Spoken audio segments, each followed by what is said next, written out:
You're listening to the Chemical Sensitivity Podcast. I'm Aaron Goodman. What happens when people's lived experience of illness is dismissed? And what would it mean to treat that experience as real knowledge?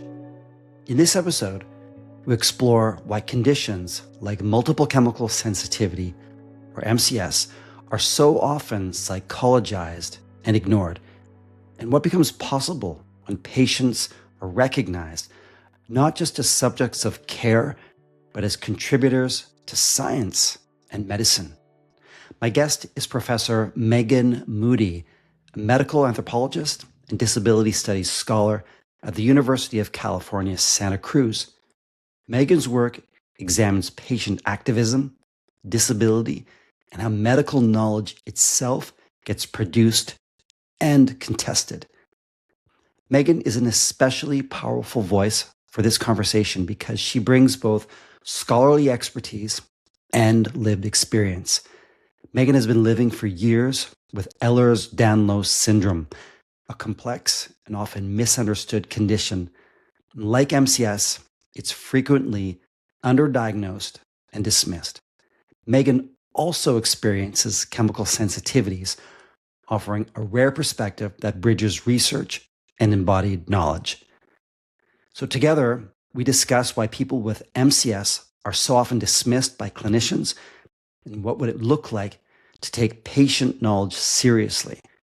We explore overlaps between MCS and conditions like Ehlers-Danlos syndrome, including the reality of multiple co-occurring symptoms such as chronic fatigue, neurological issues, and environmental sensitivities. We also look at what meaningful collaboration between researchers and people with MCS could actually look like, from patient involvement in study design to participation in labs, and how this could transform research quality, clinical care, and credibility. And we consider what MCS communities might learn from other patient movements, including HIV/AIDS activism, and why storytelling, collective knowledge, and deep listening may be key to changing how medicine understands complex and contested conditions. Please check out and share a link for the podcast's new webpage. It's listen.chemicalsensitivitypodcast.org. It's easy to share with anyone in your life who may be interested in learning more about MCS. Please subscribe to the podcast wherever you get your podcasts.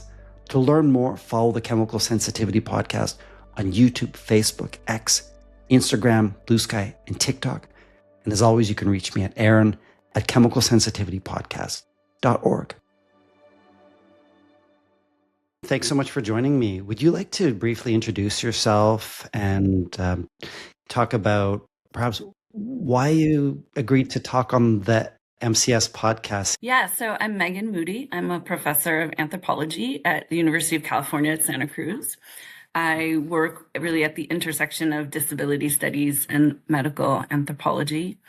I was eager, actually, to talk to you and folks in the MCS community because I'm very interested in how patient activist movements shape medical research.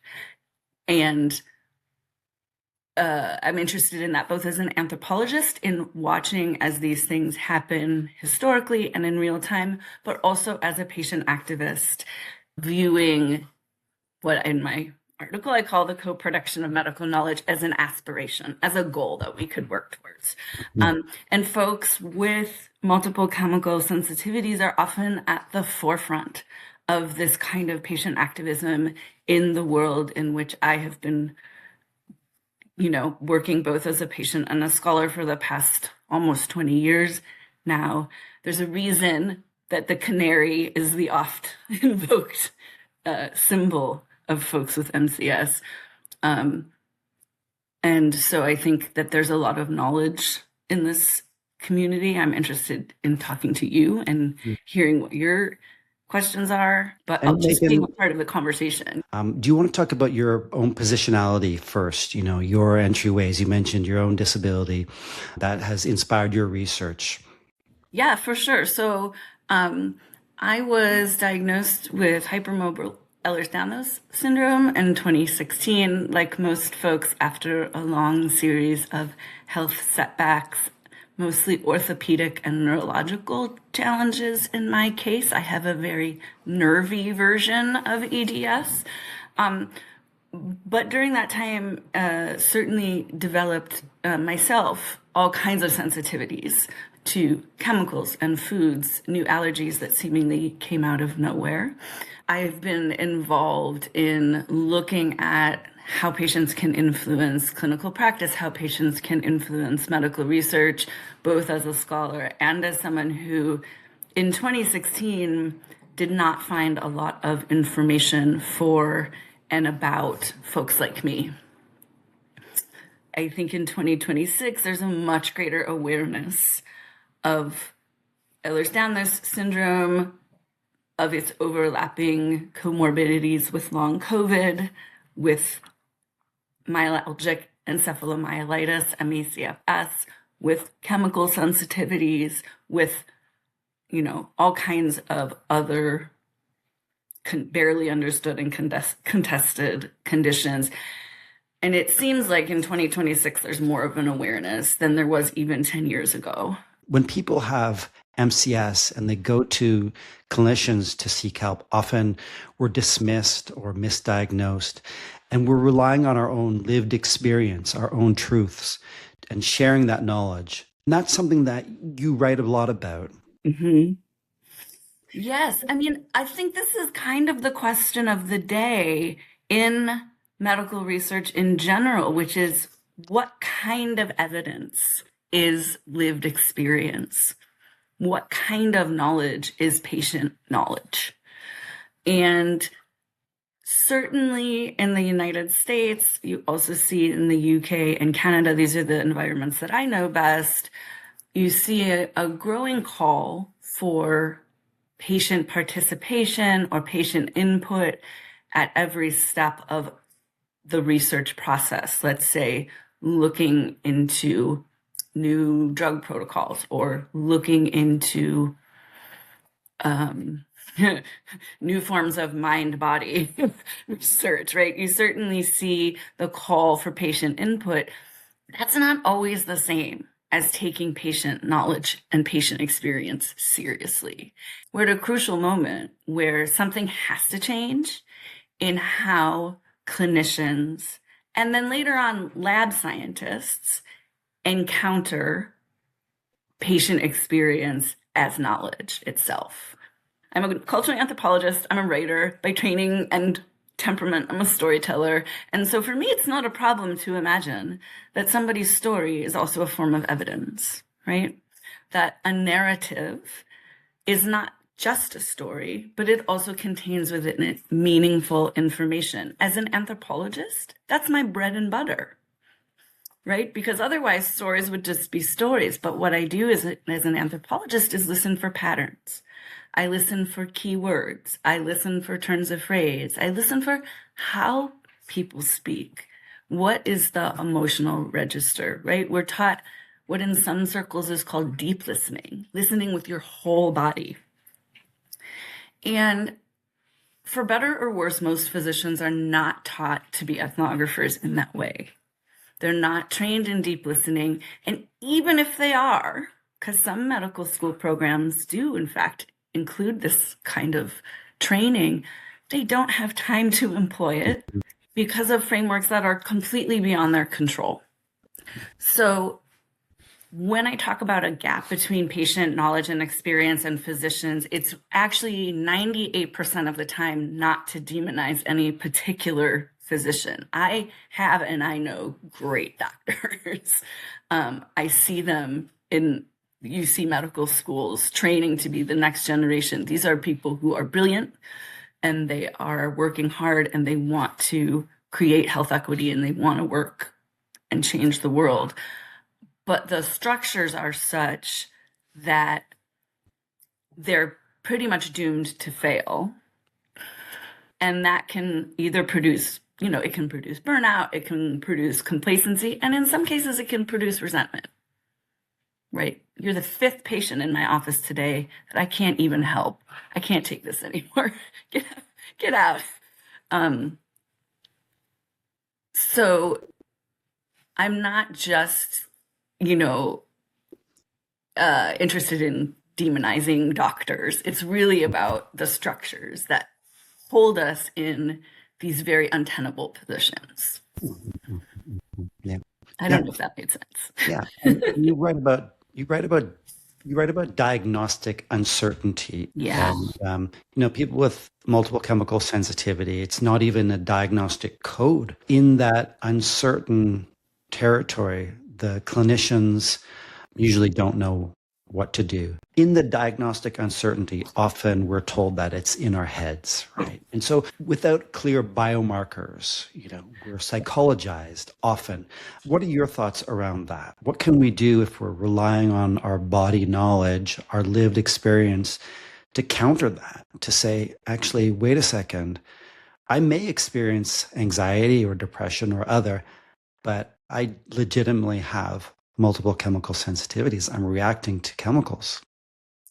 That's the key, that key point at the end, I think, is a good place to start, which is that most chronically ill folks that I know, or folks with disabilities that end up having to deal with the medical system, I don't know anyone who wouldn't concede that or say that absolutely mood and joy and sadness and the rain and all kinds of other things can impact our day-to-day experience of our, for lack of a better term, I'm going to call them disease patterns. I think the fact that lots of people with chronic illness do suffer from depression and anxiety, hello, it's related to medical trauma, is weaponized against us in a way that is relentless. And for now, for me as a researcher, that question can be put aside because it serves so many anti-patient agendas in terms of wouldn't it be so much easier if you could stop your whole body urticaria by concentrating on something else? I mean, sometimes when you think about the contexts in which also folks make these suggestions, they're so laughable. It's like, you have hives all over your body and your face is twice as big as it should be. You should meditate. I mean, it gets into like absurdism. But it's hard for me to answer this not as a patient. I did get this diagnosis of Ehlers-Danlos in 2016, and I think connective tissue disorder, and as research into it has developed, has shed some light on various aspects of what I live with. But I spent about, up until 2021, like anyone with a chronic illness that doesn't get good diagnostics, that doesn't get good treatment. I mean, what does it matter if you have EDS? There's nothing you can do about it. All you can do is treat, the multi-systemic, multi-organic kinds of symptoms that come up with that. But I still believe this 100%, that people need multimodal support. We need social support. We need research support. We need financial support. However, in 2020, right before the arrival of COVID-19, I woke up one day and I could not enunciate syllables anymore. I had had a limp for quite a while, but I also had 3 hip surgeries. So okay, you limp after you have 3 hip surgeries. But I had really noticeable facial drooping on one side. I had a very hard time getting my words out. And frankly, we had no idea what to do. This was also the early days of the pandemic. So finding a neurologist and being able to go in for what was considered non-essential care was very difficult. So pretty much nobody knew what was going on with me. I can talk about the patient advocacy that impacted my life in a minute, but I will just say that after interacting with patient communities, doing my own research, I am a researcher for a living, that's what I do. I learned that sometimes people with my condition respond to the old Parkinson's drug, L-Dopa. It's actually given as levodopa carbidopa. And in my case, this is not true for everybody, but in my case, this drug, I mean, it's nothing short of miraculous in the ability that it gives me to do the things that I want to do. I'm very clear that I'm not cured. If I don't take my medication, I will slur, I will stutter, I will limp. I'm okay with that body also. Like, I accept that. It can be tiring, and it can make teaching my students at the university more difficult. So aren't I this amazingly lucky person now who gets to have a choice some days, not every day, some days, about how I'm going to embody myself forth in the world that day. And so I would never want to be seen as saying there is a miracle pill out there for everybody. How could we ever say that when clearly many of these things have their origins in the kinds of stuff that you've talked in toxic environments, I live in California where wildfires burn chemicals into the air every year that cause new symptoms for myself and thousands of other people. I grew up in moldy Cleveland basements, which was the first place they ever diagnosed Black mold illness and opened a Center for Environmental Illness in Rainbow Babies and Children's Pediatric Hospital. That was when I was a kid in Cleveland in the 90s. So we can't cure with pills. We have a much, much bigger problem. And yet I feel very confident in saying that I think many people could be living better lives than they are if we could build a better relationship with the medical science we already have. L-Dopa is an old drug. They've had it since the 50s. It's just no one would think of it in my case because I didn't have textbook Parkinson's. What I'm hearing is you, with EDS, in the absence of care, had to do your research. And that's something that a lot of people with MCS do, myself included, have to find out, what could possibly help, because we can't rely on clinicians. There's an absence of knowledge. We can't even get a diagnosis. So we have to do that work ourselves. Absolutely. And we do things like, the fact that you and I are talking, I think, is very telling, because one thing that patient research does much better, in my opinion, than standardized medical research is move across terrain. Medicine is incredibly siloed, as we all know, in the United States. Patients aren't bound by those disciplines. We can read across. We can talk to each other. We can notice symptom clusters that other folks don't. The current state of research into long COVID, which obviously needs to go much further. There's so many things wrong with how we're approaching that question right now, but it would not be where it is even remotely without the prior existence of a robust field of patient research and patient activism. Right.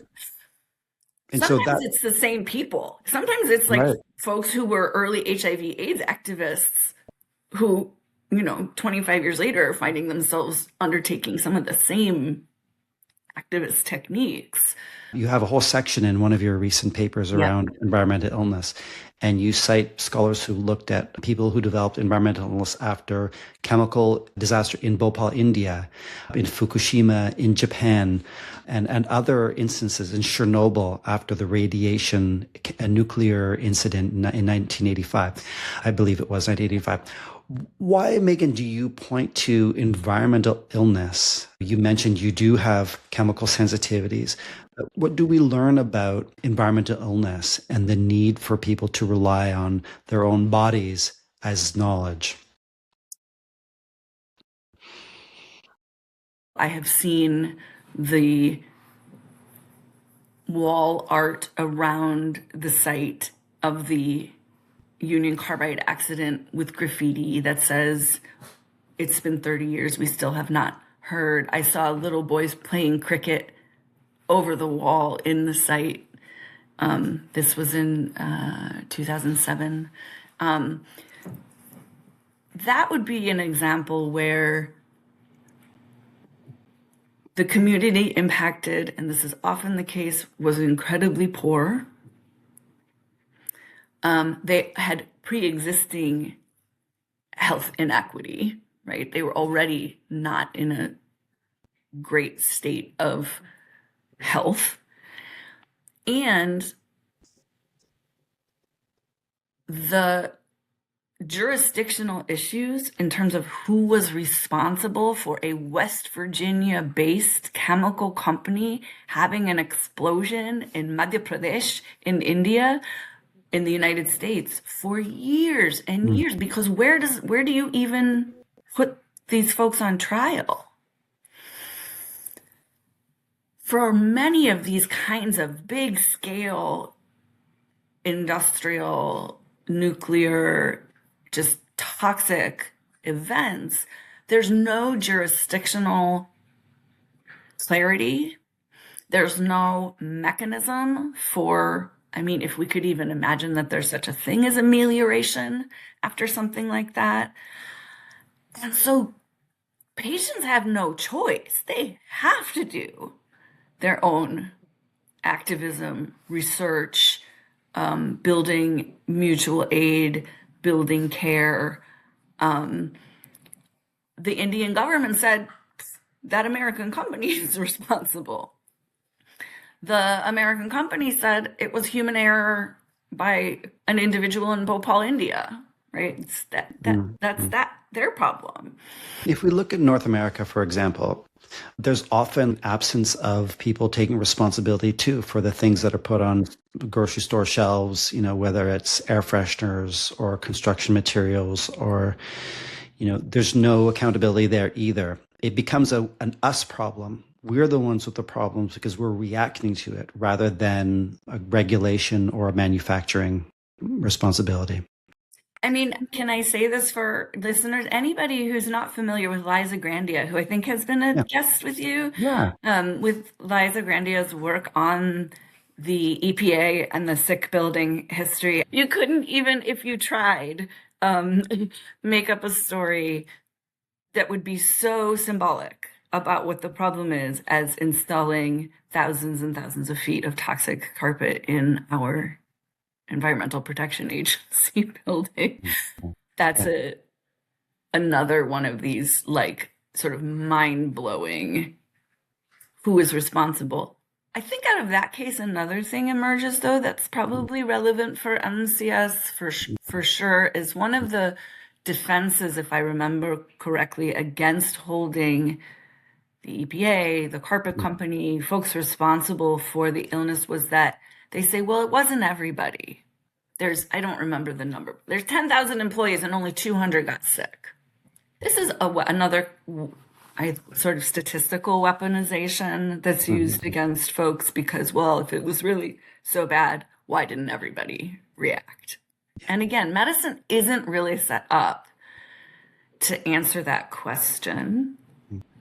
And to the extent that it is trying to become set up, I'm very concerned that now the answer is usually to simply turn to genes, which again, genetic information, I think, can tell us a lot about predispositions, about what might happen with an individual's body or disease progression, but it's very much being used in that old biomarker way, right? You have it or you don't. It's a test or you don't. And what my understanding of the very early science of looking at, let's say, the origins of multiple chemical sensitivity, or even my form of Ehlers-Danlos syndrome, MACFS, because these things kind of overlap, is that, of course, they're not finding one gene.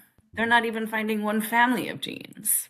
That the interactions between genetic information and environment and personal, experience are so complex that, again, we would need a different model of the body, a different set of structures within medicine in order to get to what the goal always is, which is better health for folks being able to do more of the things that they value. Let's say I have a piece of paper that shows that I have a genetic predisposition to having MCS, and I'm going to bring that to my doctor's appointment. The doctor has 3.5 minutes with me.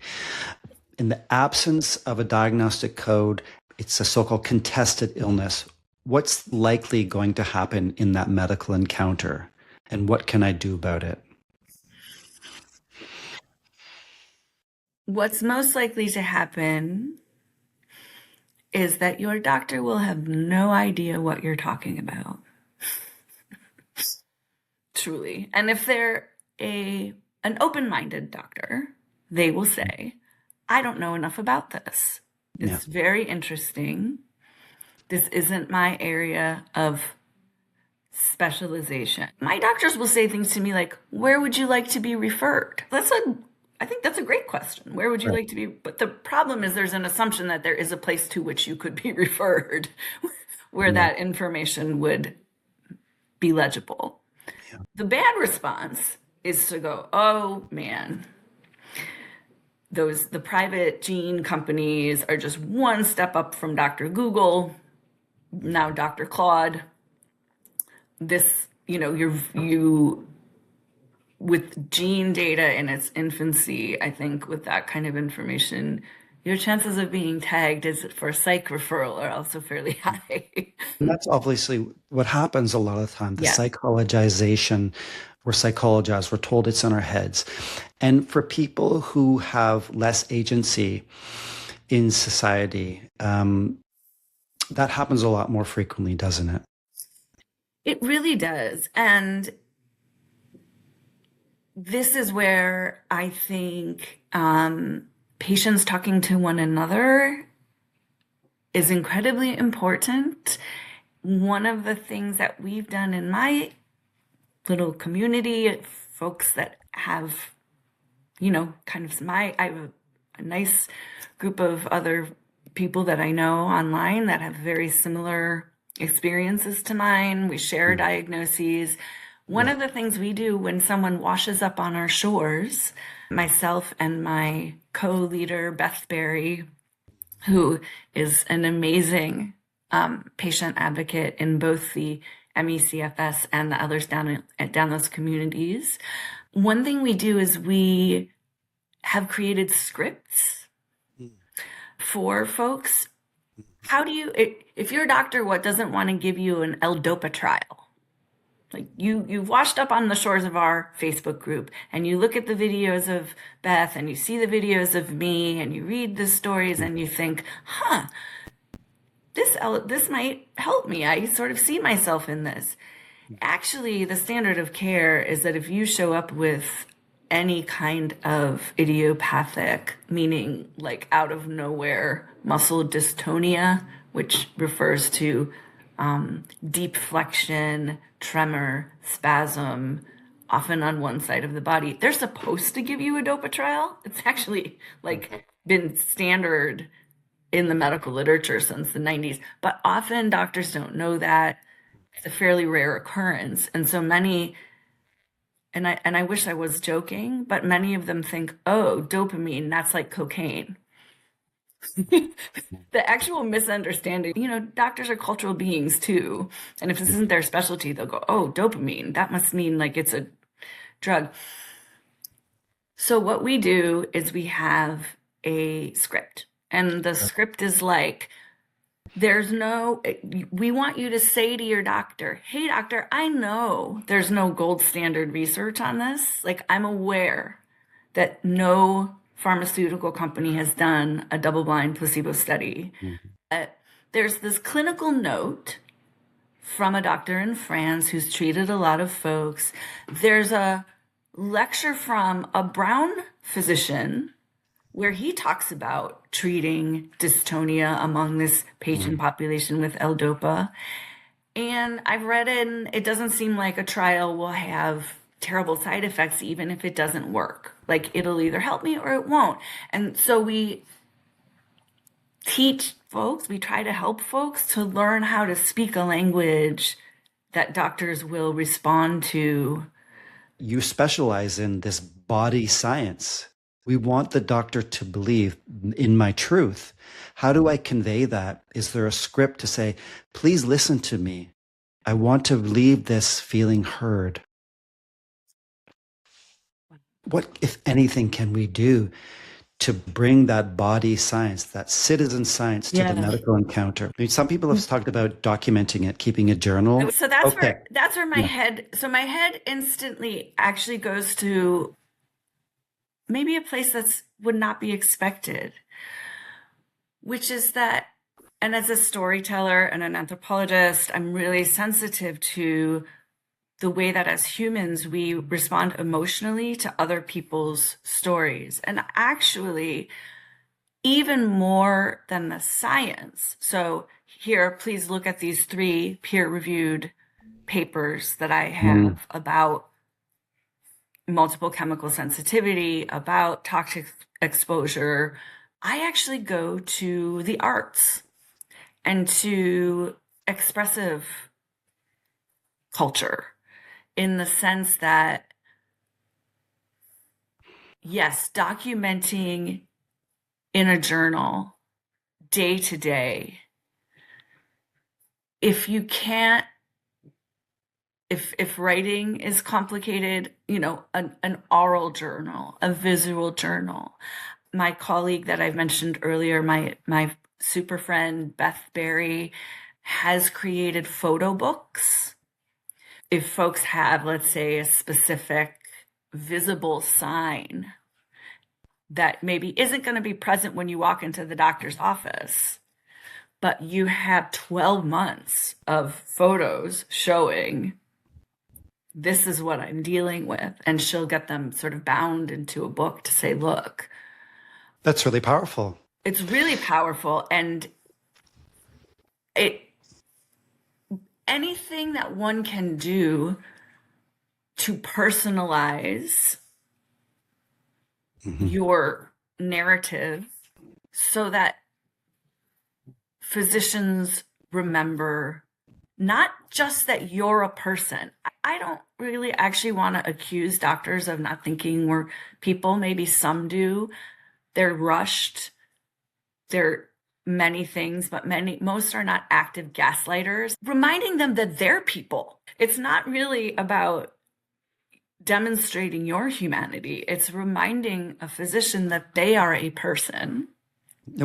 Could you talk about that? What does that mean? Because often we don't think about the clinician, and I'm not sure I even want to. So tell me why I should think about the clinician. That they have a responsibility to us, that there is a directive of care, that the Hippocratic Oath is first do no harm. And if you dismiss a patient who has documented legitimate, clearly bioorganic issues that are impacting their life, and they show up in your office and you essentially deny their reality, that is doing harm. I can bring papers. I can find 3 great papers to bring, and maybe that's something strategic we can do. The challenge is when it comes to MCS, the doctor can look online and find other papers that appear to be credible, that say, no, this is not a physiological illness. This is a mental disorder. This is psychological disorder. And we know that's not true. Right. But those papers are still published. Right. What do you make of that? What can we do to counter that or feel empowered when we're up against that? That is a hard one. I do think there have been some powerful interventions, both in terms of books, documentary films. Again, expressive culture, I think, is often where this conversion for physicians has to take place for precisely the reason you're describing. You mentioned you live in California. Yeah. And there are increasingly powerful wildfires every year. And it's not just trees that are burning up, So I often think about the connection between environmental illness, MCS, and climate change. Is that something that's on your mind? Do you think that a lot of people will be developing MCS going forward as more and more people are exposed to chemicals through wildfires? Absolutely. I without question, I've seen it happen in my own neighborhood. I don't remember what the final acreage total was of the 2020 fires in the Santa Cruz Mountains, which happened not far from me. I saw myself and other neighbors develop allergies and sensitivities that previously we did not have. Yeah, because we think of it as trees burning up, but what's actually going up in flames? Oh, I mean, any domestic, so buildings, any building material, and depending on the age of it, you can still find buildings with asbestos in them that's burning up into the air. Agricultural chemicals, anything that's near where humans live. Yeah. And it seems to me that there's an urgency for the medical professionals to get on board and to recognize that, MCS is real. Absolutely. I think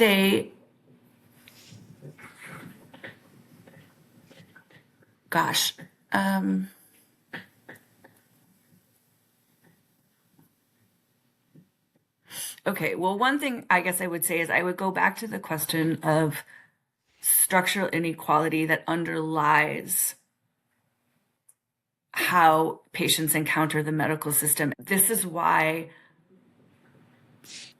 people with MCS end up living in their cars. Let's talk about that. That happens more and more. Yes. And when you think of that or you see that in your community, who is at fault here? What role do clinicians have in making sure that doesn't happen? I think the issue is bigger than clinicians.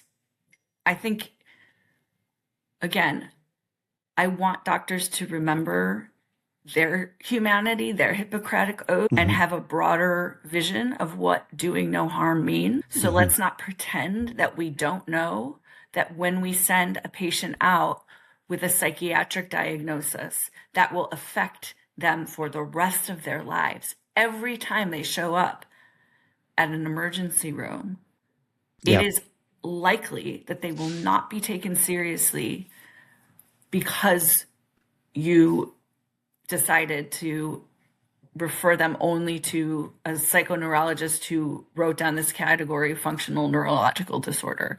Yes. We can't have physicians pretend that they don't know that. Right. Similarly, we can't have physicians unaware of the financial, labor, and other structures in which their patients find themselves. However, it's not doctors' jobs, though, to then provide the social support. That's our job. That's all of our jobs. That's the job of our representative. That's the job of that is what governments are for. And that's actually the fight that we're having in the United States right now, because more and more people, not just with MCS, but with all kinds of conditions, they're falling through the cracks. Fall through the cracks. And, medical issues are the number one cause of bankruptcy, or they were for quite a while. I don't actually know. I would have to check if that's still true. And when it comes to MCS, unemployment, absolutely. Where are you going to work? But this isn't a question anyone is particularly interested in solving. Where are you going to work? Unhoused, where are you going to live? Where are you going to live? People with MCS, we are doing a lot of solidarity building, community building. We support each other. We learn from each other. We share vital knowledge.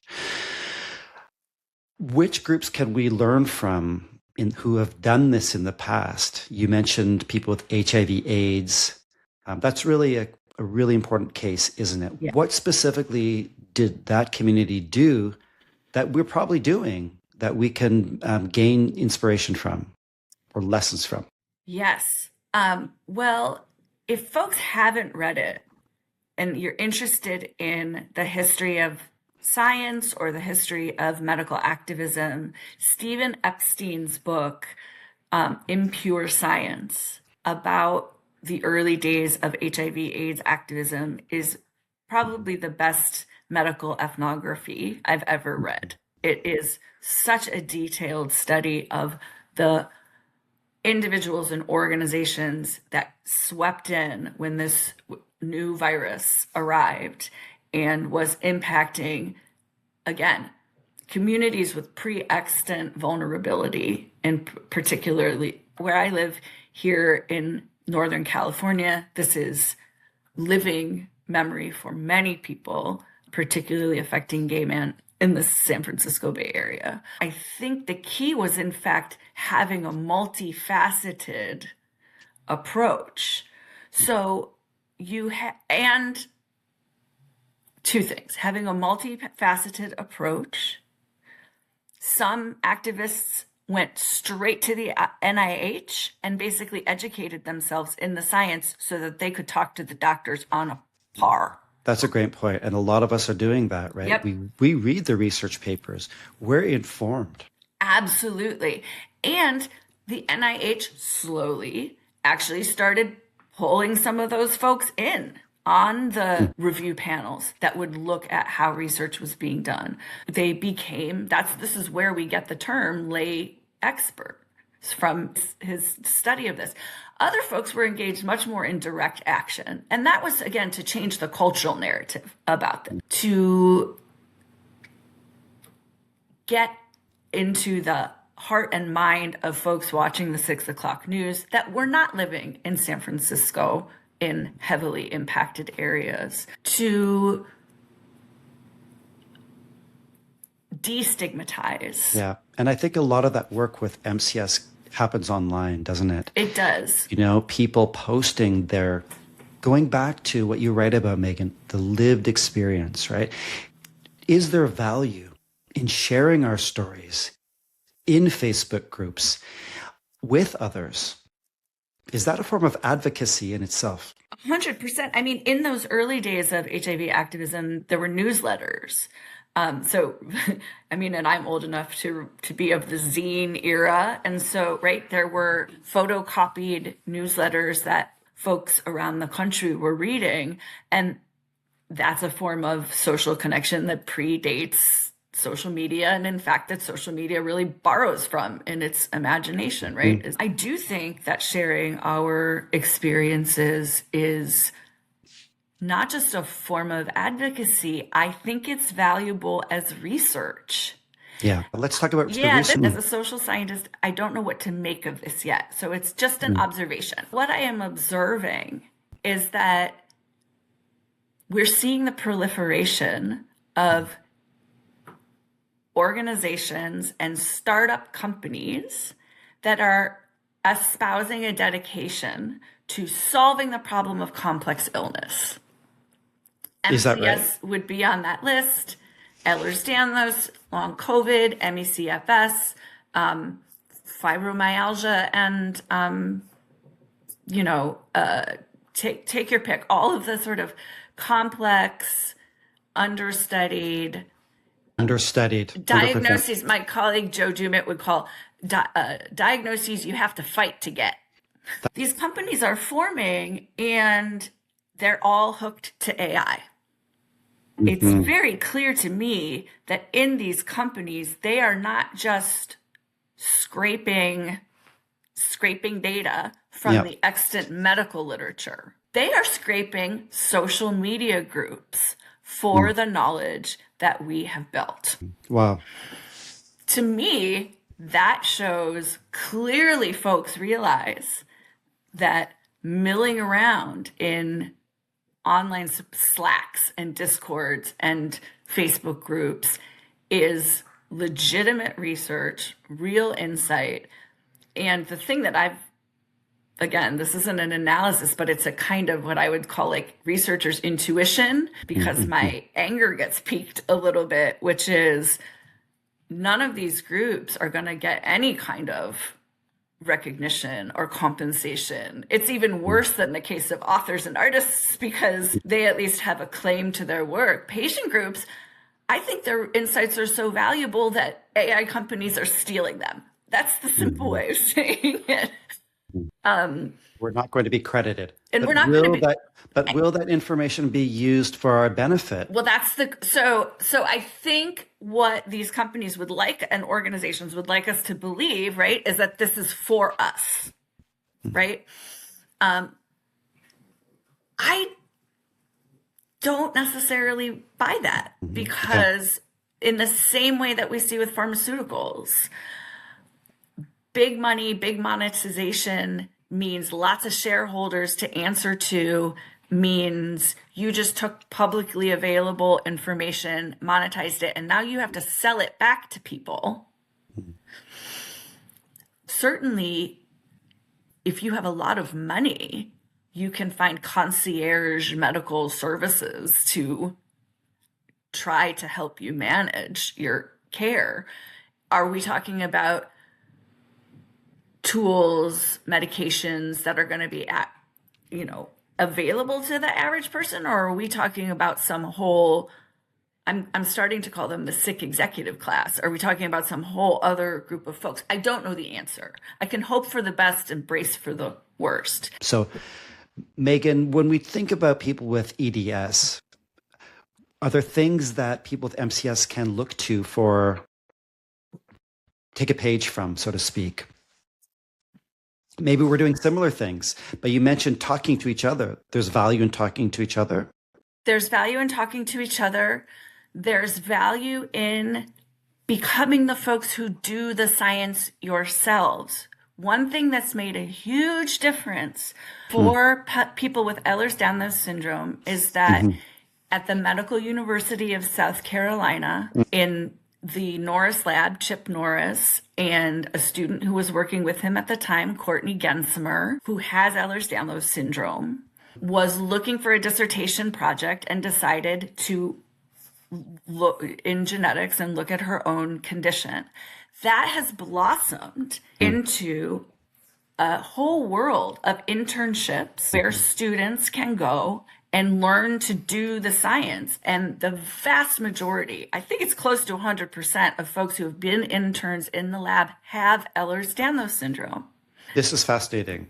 They have also invited patients into the lab. You can actually now go to Musk as a patient intern and participate. You might work on the science or you might work on some other aspect with them. So they've built a really robust program and recently recruited an amazing doctor named Ann Maitland and started the clinical side as well. So it wasn't just the research side, it's the clinical side. And all these folks are working together and know each other. This sounds amazing. But when it comes to MCS, we had recently had a guest on this podcast. Her name is Abby Steves. She wrote a dissertation based on her own experience and interviewing other young people about their, what she calls living losses, living with environmental illness, MCS at a young age. But I cannot think of another example of people with MCS being involved in, she had to do all of her studies online and she's doing her work in a silo. But that has limitations, right? We want to be involved. We want to be partnered with credible researchers like yourself who, can create these opportunities with us. And I don't see that happening yet. What kind of value would that be? What kind of value would that have? Research. What kind of value would that be? And what could that look like? Immense. As you know, there's this saying, nothing about us without us. And I often think of that when I read these unethical papers. I think they're unethical, that falsely claim we have psychological disorders. Why didn't you talk to us? Many of these scholars have never spoken or don't appear to have spoken with people with MCS. How can that happen? And what needs to change? Vulnerable at-risk communities who've been excluded from research are telling researchers like yourself, nothing about us without us, include us. If you're going to write a paper about MCS, people with MCS, we need to be involved. Why does a lot of research still happen? What do you make of this? Well, if for that even to happen, we have to be accepting that we are living in a system in which one can make pronouncements about an illness or a disability with absolutely no firsthand knowledge of the people living with it. It happened with HIV/AIDS, didn't it? I mean, yes, and your fault. It's a gay plague. That's absolutely right. And I would venture to say, I think there's more stigma about a condition like MCS than others because the pressure to try to make people with chemical sensitivity go away because it doesn't serve capitalism. I mean, the financial capitalism of the health insurance industry. I mean, the financial capitalism of big chemical companies. There is so much force trained on the bodies of these folks to try to say, this isn't happening, this isn't real. Now that to me is gaslighting. That's real gaslighting. That's where we are creating the conditions that are making you ill. We have all kinds of evidence that you are ill. We could imagine all kinds of scenarios where we partner with researchers, where we're heard and our experiences and our illnesses validated, where we're no longer dismissed. And it sounds so positive. It is. Researchers with the funding, the time, the interest, the energy to talk with us, to listen to us, to believe us. And that kind of partnership could lend credibility to our illness. I mean, is that what you're saying? Sign me up. Okay. That's where I want to work. Okay, let's go. You've been listening to the Chemical Sensitivity Podcast. I'm the host and podcast creator, Aaron Goodman. The Chemical Sensitivity Podcast is by and for the MCS community. The podcast is generously supported by the Marilyn Brockman Hoffman Foundation and listeners like you. If you wish to support the podcast, please visit listen.chemicalsensitivitypodcast.org. Your support will help us continue making the podcast available and creating greater awareness about MCS. To learn more about the Chemical Sensitivity Podcast, follow the podcast on YouTube, Facebook, Instagram, Blue Sky, and TikTok. And you can reach me at aaron@chemicalsensitivitypodcast.org. Thanks for listening. The Chemical Sensitivity Podcast and its associated website are the work of Aaron Goodman, made possible with funds from the Marilyn Brockman Hoffman Foundation, supporting efforts to educate and inform physicians, scientists, and the public about multiple chemical sensitivity. The content, opinions, findings, statements, and recommendations expressed in this Chemical Sensitivity Podcast and associated website do not necessarily reflect the views and opinions of its sponsors.